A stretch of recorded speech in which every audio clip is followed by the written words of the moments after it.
Hello, and welcome to the Fearless Podcast, where we empower Iowa women to succeed in work and life. I want to start today's conversation by sharing a headline of a story that was published in the New York Times last year. It said, "It's not just a feeling. Data shows boys and young men are falling behind." One thing that this story reported is that mental health issues are becoming more prevalent for both boys and girls, but boys have had the added pressure of having to remain stoic or tough. Today, we're going to be talking about allyship, and we're specifically going to look at this through the lens of the challenges that boys in particular are facing. Our central question today is about how we should be thinking about raising and mentoring boys that not only can grow to be successful leaders, but allies for the women in their lives. So I'm excited to be joined by Alex Kretzinger, who serves as the executive director of the Des Moines YMCA Camp, an organization focused on positive youth development with an eye toward building a better future. He serves on regional and national committees and boards, all aimed at deepening youth impact work. He's presented regionally and internationally on working with boys and how to utilize the camp environment toward creating better outcomes for young men. So, welcome, Alex. Yeah, thanks. Thanks for having me. I'm excited to have the conversation. So, first off, can you tell us a little bit about the work that you do with boys specifically and what challenges you see them facing?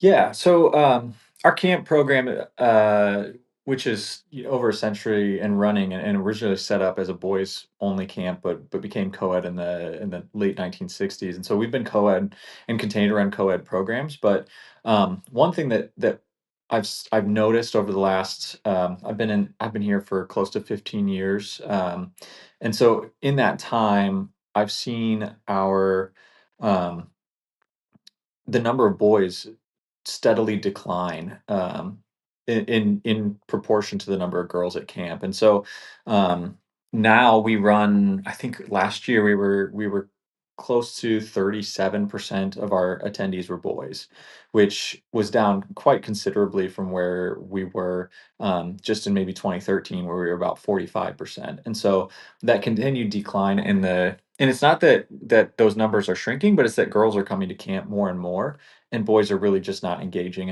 And I saw those same statistics kind of mirrored in what you see happening on college campuses, with the number of boys that are pursuing higher education, or post-secondary education, that ratio is continuing to drop as well.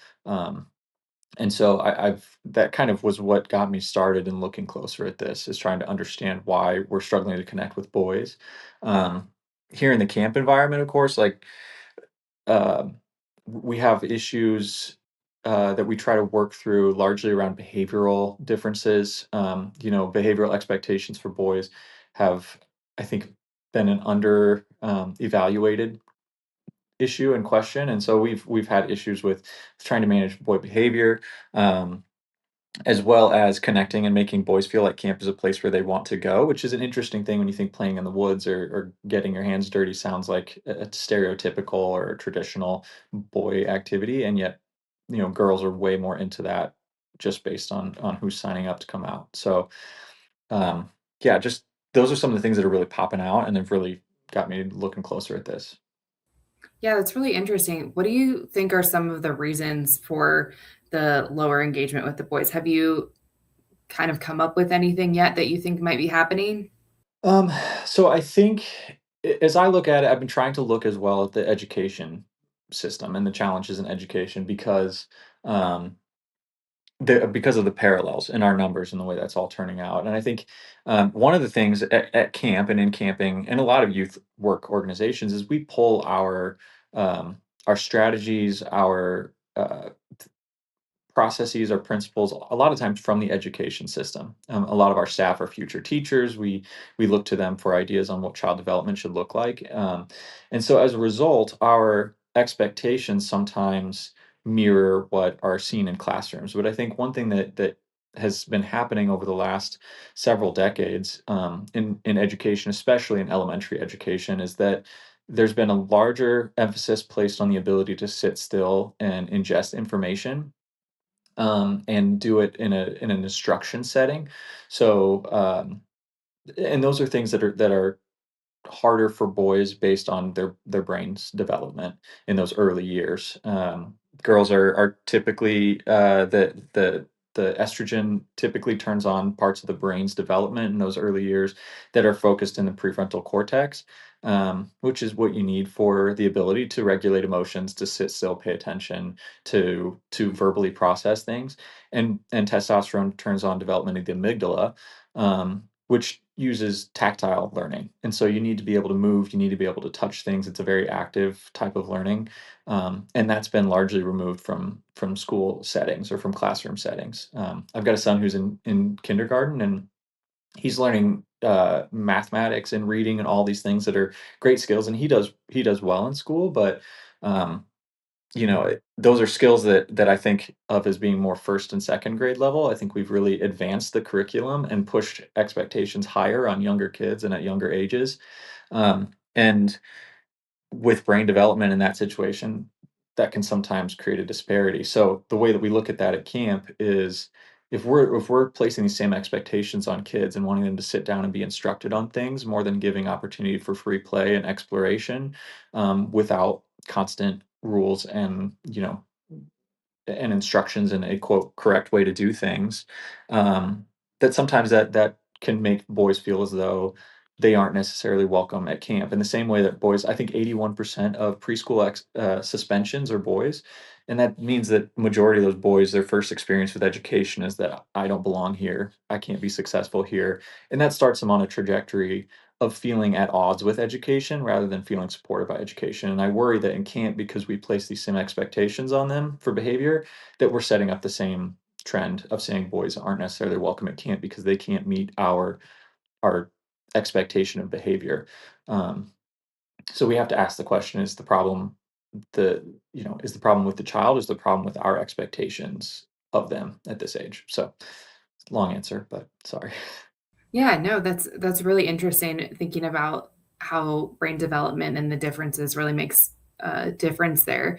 Um, I wonder, so one of the things with Fearless, we're focused on gender equity across the spectrum, and I wonder if you can talk about making the connection between some of these challenges that boys are facing and how that ultimately ends up affecting girls and women. So what I think is unfortunate about some of the I don't know what to call them, the studies that have been done, or maybe the opinion pieces that have been put out there about boys and the situation of boys and young men, is taking what are these very small developmental brain differences and creating an entire cultural difference around them. And it develops into what I would say um, is a strong binary, which makes that means that boys are therefore in many ways supposed to be opposite of girls. I think this is kind of a core piece that amplifies as they get older, but this idea that boys in many cases have to define themselves as the opposite of whatever a girl is.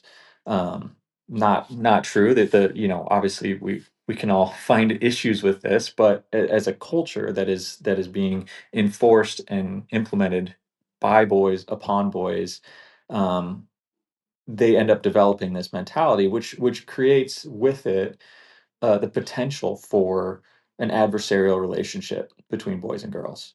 And I think that's what you see arise in, um,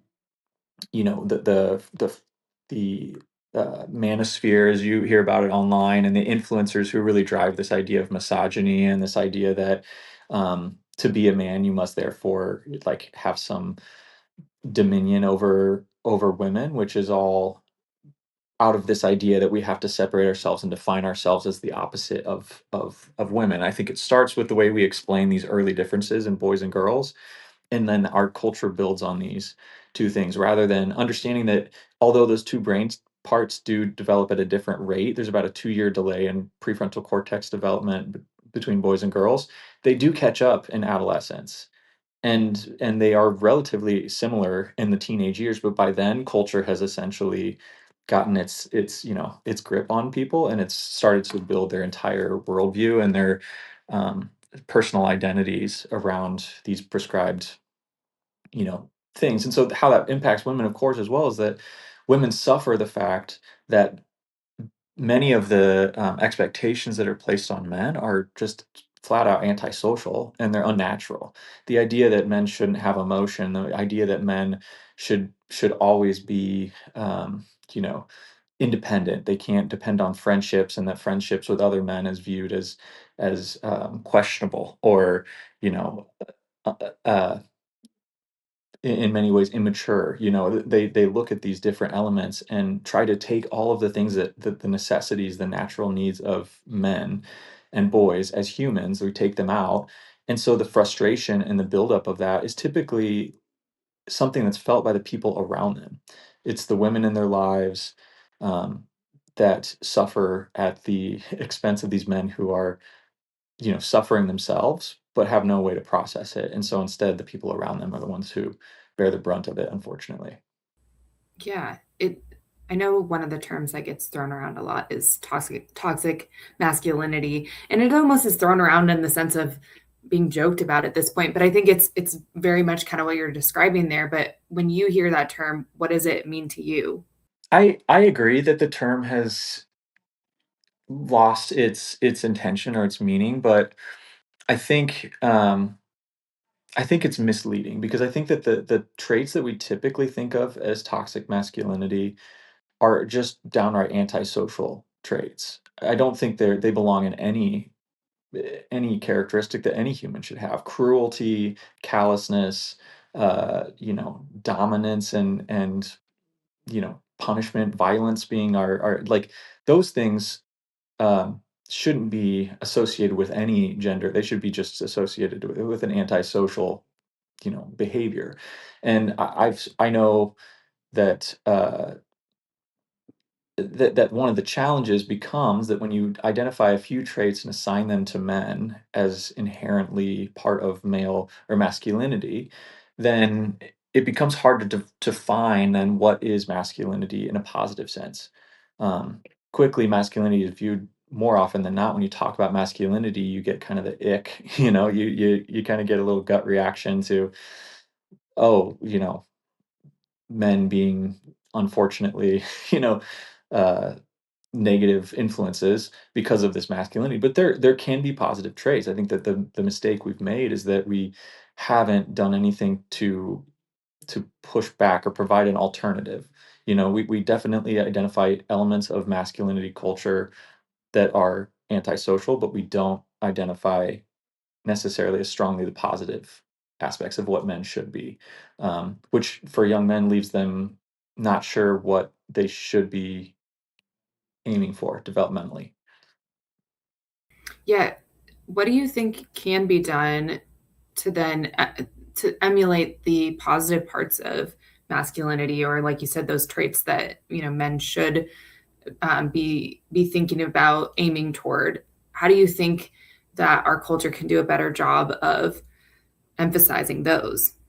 It's really complicated. It's very difficult. If it was easy, I think we would have figured it out a long time ago. And I think that this culture in some cases is generations in the making and has developed to the point that it is. I think it's reached a bit of a breaking point at this point. I mean, um, we have increasingly stripped out the humanizing characteristics of men and made them into, robots who are expected to not feel, to not think, because being educated is no longer considered masculine. I mean, you can see it in the disengagement from education, and in many ways, the gendering of things like being educated is now gendered, having emotions is now gendered, being kind is now, all of these things we've placed into this binary format in which, men have to be the opposite of this. But I think it starts, one, with men, adult men, having to do some real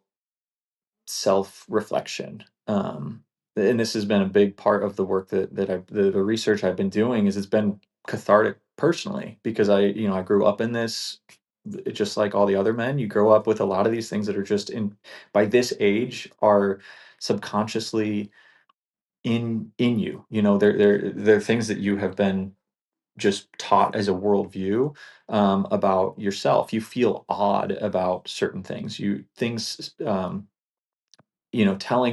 a friend or someone that you love them, especially another man, makes you feel like, suddenly you just feel like stepped out of the house with no clothes on. Like you just feel like I'm way out of what I should be doing right now. I've exposed myself in a way, and that's uncomfortable. And although logically it's the right thing, it's that deep seated part of growing up as a man, and so having to address those things individually as adults, I think, is important, because we have to untangle that because we are also in many cases parents.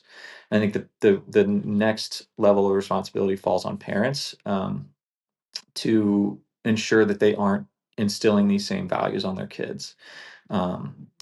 Letting teaching their boys about emotional language and how to define emotion and to identify it and how to respond to it, and um, building on relationship repair. Helping boys go through the process of losing at something or being upset with someone or being angry, and how they can repair relationships versus just you know saying rub some dirt in it or whatever. The ways that we've in many cases tried to minimize those social capabilities. Um, and additionally, there's a mentorship piece. I played high school sports, and um, I can tell you like some of the characteristics that men are driven are oftentimes taught from coaches.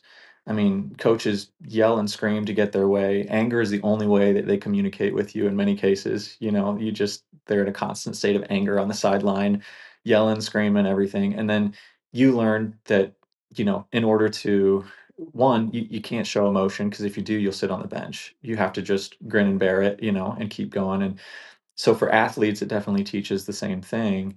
Um, and builds this culture down. And then I think the last piece is taking a good look at how we are communicating to young boys and young men, in school settings and in extracurricular activities. We have to start using language about what it means to be a man. I've had conversations with a few fathers who I've asked them, what does your conversation with your son look like around being a man? And they said, well, we never talk about it. It's not really a thing. We don't discuss manhood or what that looks like or what expectations are. Um, and so in those situations, I think that, not that that's a fault of anyone's, but it's something that needs these kids need a definition because they're getting a definition socially from their peers. And as a parent or as a supervisor or as a mentor or supervisor or whatever, providing some insight on that and some direction, I think, is what really goes a long way. Giving them a clear path or some goalposts maybe. Yeah, it's really interesting because, in the last few decades, so many programs have been built around helping girls see that there's so many different ways to be a woman. And those programs are still very much needed, of course. But I think, what I'm hearing you saying is that there's just not as much emphasis then on boys and their identity and how they can think about all the different pathways for themselves and just the human element of things like emotional capacity. Yeah, and that brings up a great point too, is I think that one of the greatest successes of feminism has been lifting the ceiling for women, and moving the goalposts. And obviously, there's still a lot of room to go. We've still got a pay gap. We've still got um, accessibility issues. We've still got challenges in having to choose between a career and a family and things like that are still needing to be addressed.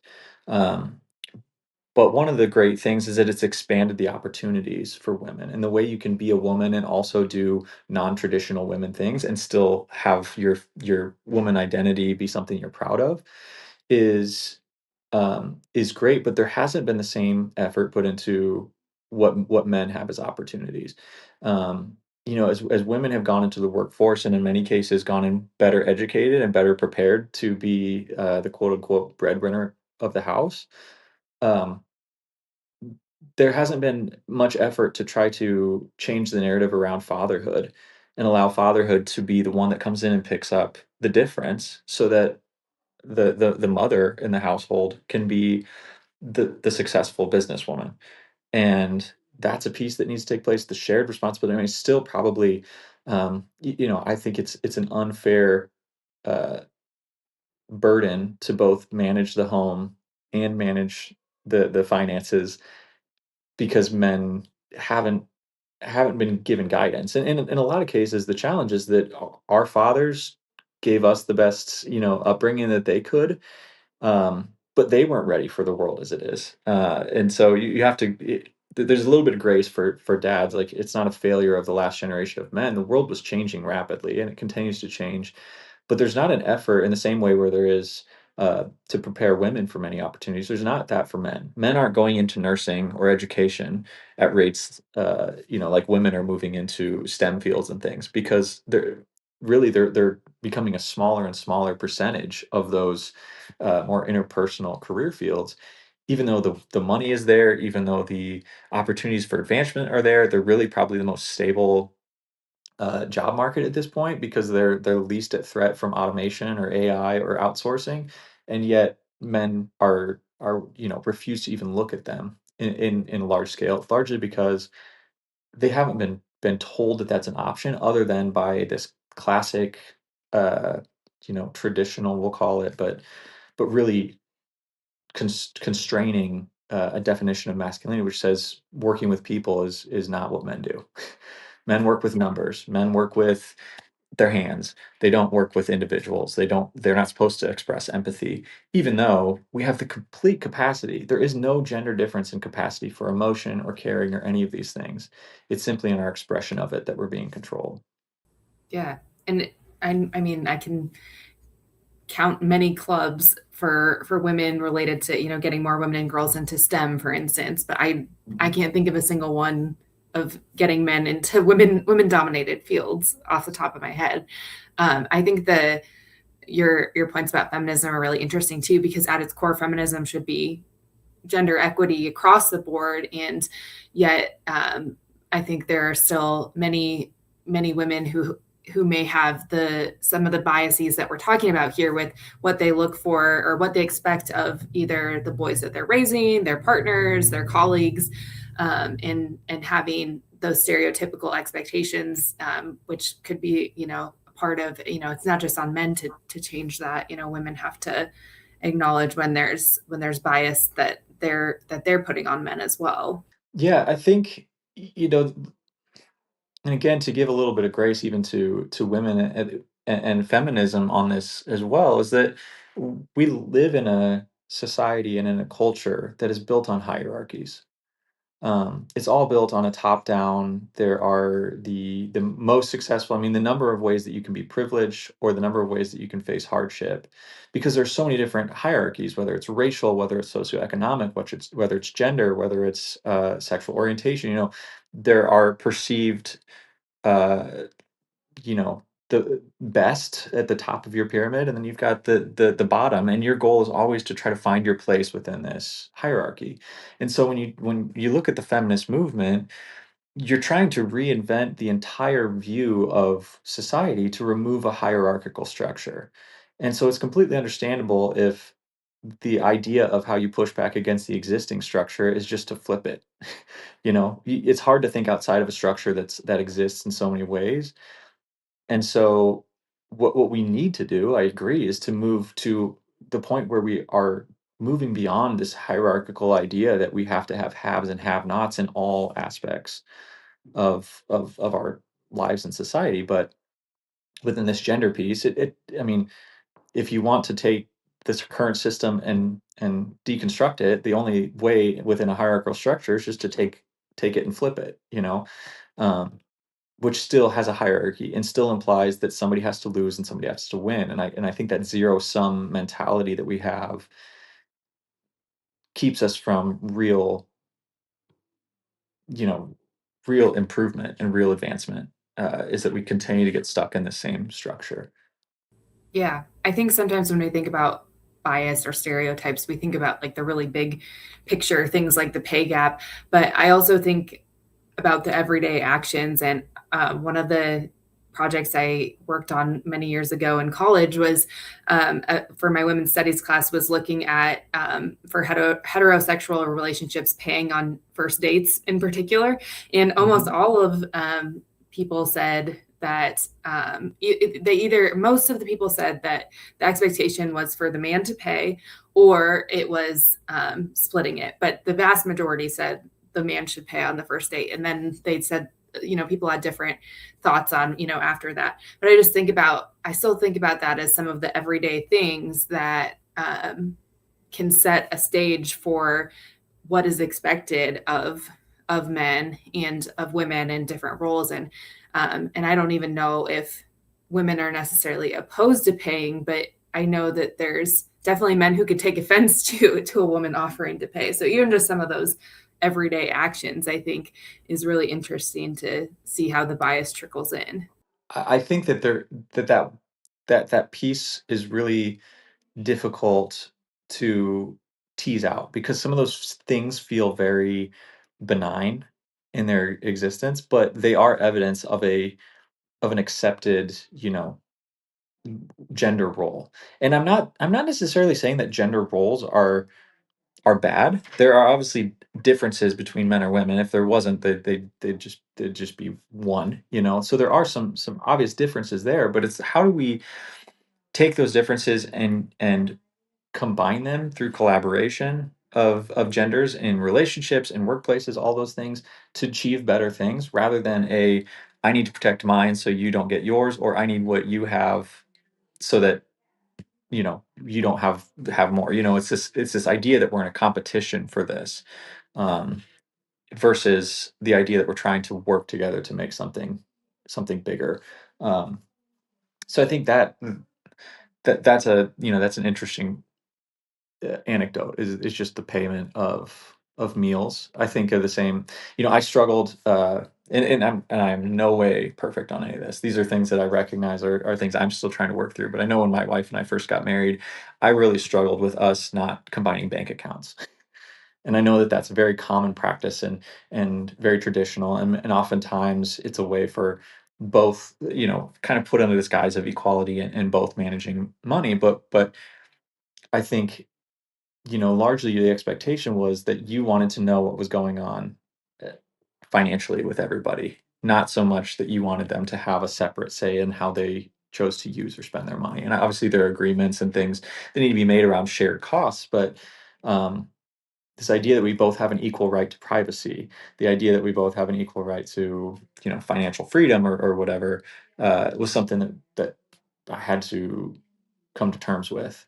But money is a very interesting part of masculinity, or the definitions of masculinity. The idea that you are valued as a man based on your ability to provide um, resources, which is you can go cross cultural and goes back millennia, but um, today the fact that men struggle and go through such a feeling of emasculation if they are not making most of the money in the household. And I've heard of several families where maybe, in order to reclaim their masculinity, many times those men become abusive. Those men go down into problematic behaviors. They become easily victim to drinking and drug use and things, simply because there's a disconnect between what they've been told a man is and what the reality is.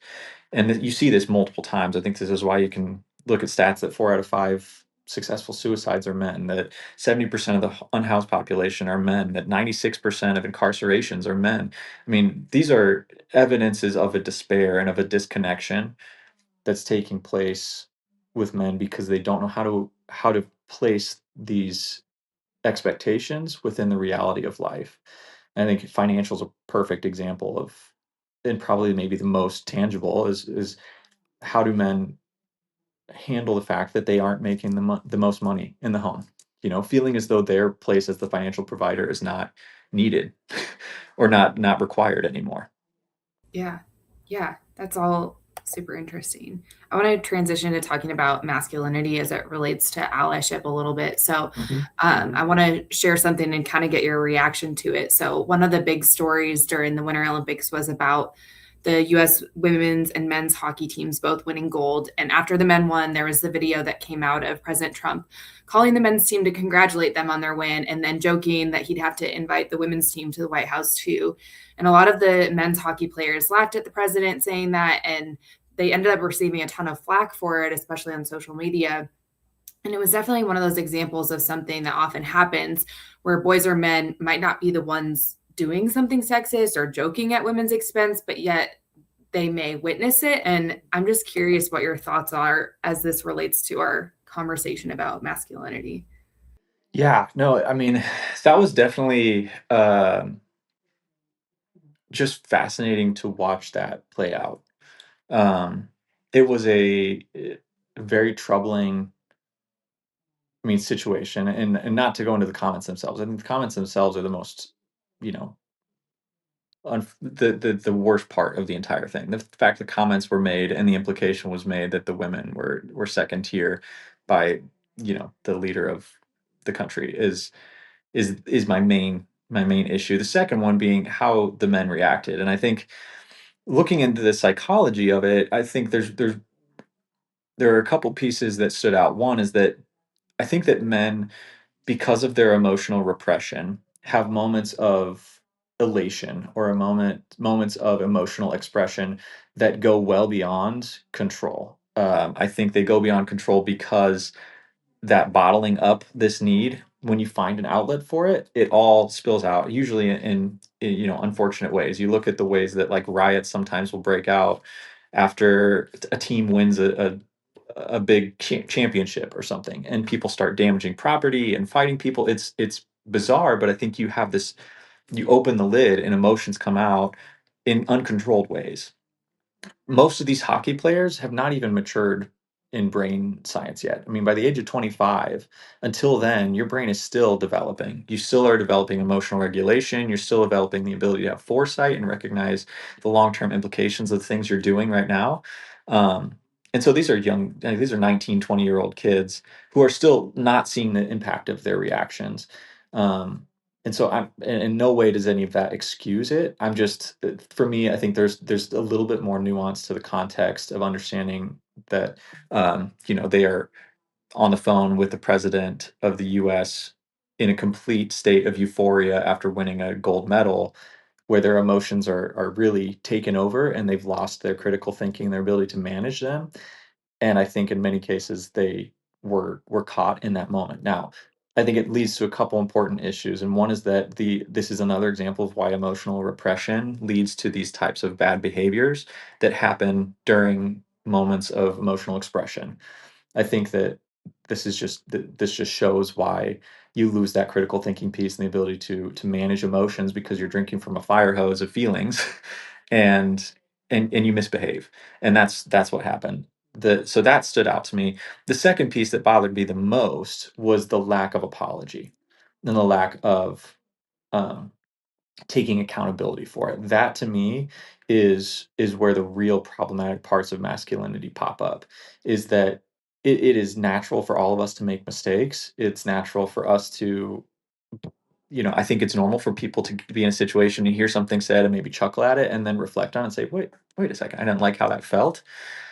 But it's this lack of feeling any guilt or any responsibility for it that is problematic. The idea that men, in many cases, cannot accept fallibility, this pride that is completely blinding to any responsibility in situations, is what I was most bothered by. The fact that none of the players were willing to come out and just flat out say, you know what, that wasn't funny. I got caught up in the moment, or you know what, I don't agree with those sentiments. All these kinds of things that was missing. In many cases, they went on a tour of doubling down and trying to justify why they're okay to do these things and that everybody else needs to get over it. I mean, that's the part that I was most bothered by from the entire incident.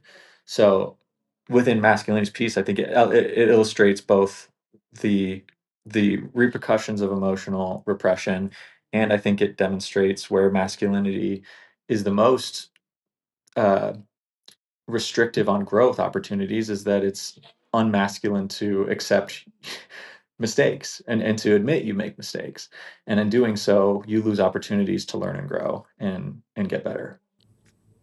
Yeah, and I think on the accountability piece of it too. I mean, I think many of us have maybe laughed at something we shouldn't have, or made fun of something and then realized that it offended someone. And it's even, I think one of the things that I guess frustrated me about the accountability piece was, even if you laughed at it and you think, yeah, it's just a joke. You obviously knew that there were many viewers that were offended, many people who cheered you on in your win that were offended.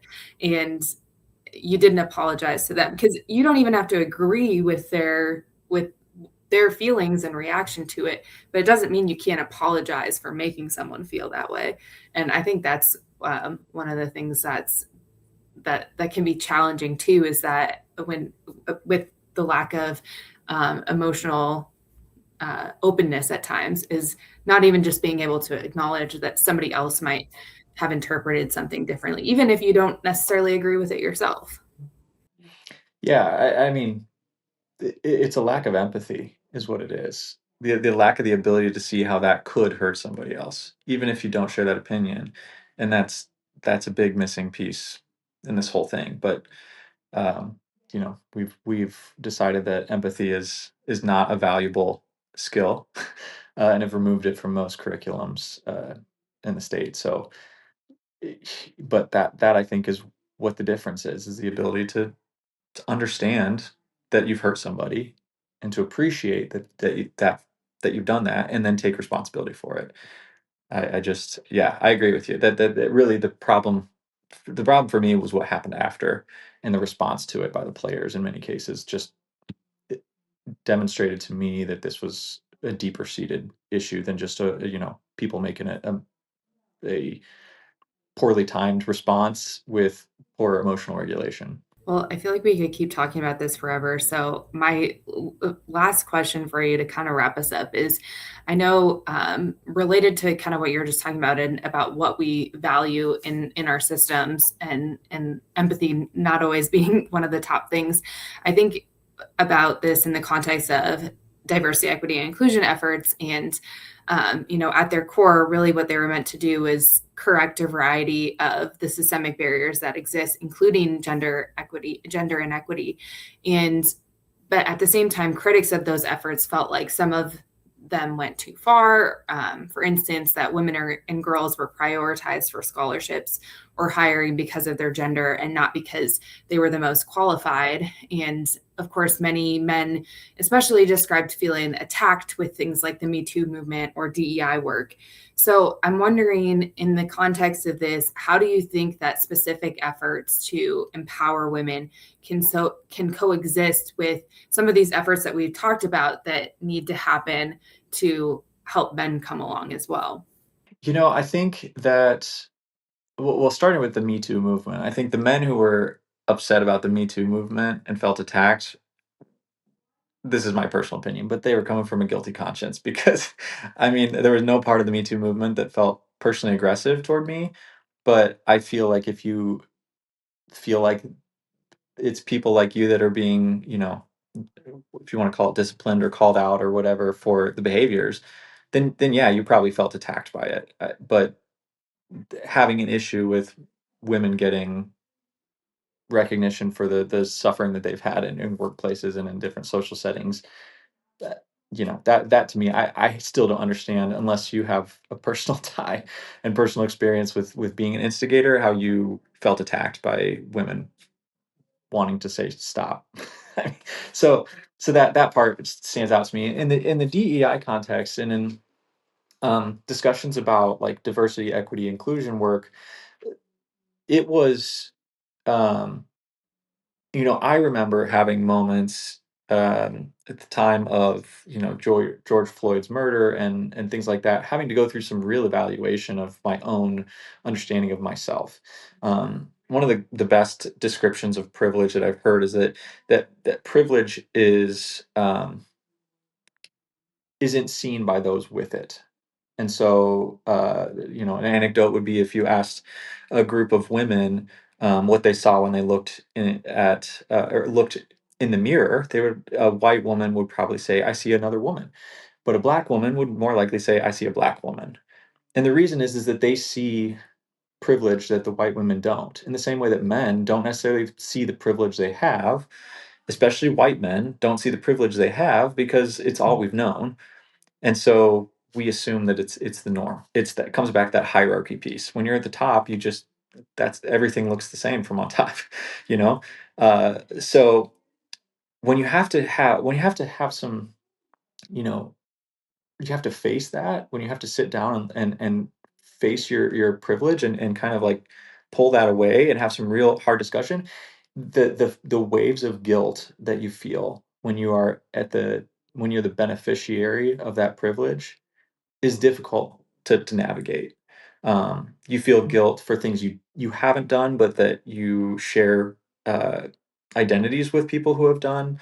You feel guilt about systems that you've benefited from without having to even think about it. You know, that guilt is hard to stomach, and I think this maybe even ties back into the discussion we were just having about the men's hockey team. Is you have to be willing to apologize, not not go out and make a public statement necessarily, but apologize in the way that you behave and the way that you act, and also accept yourself in a way that you understand that just as much as you benefited from a system, you didn't create the system.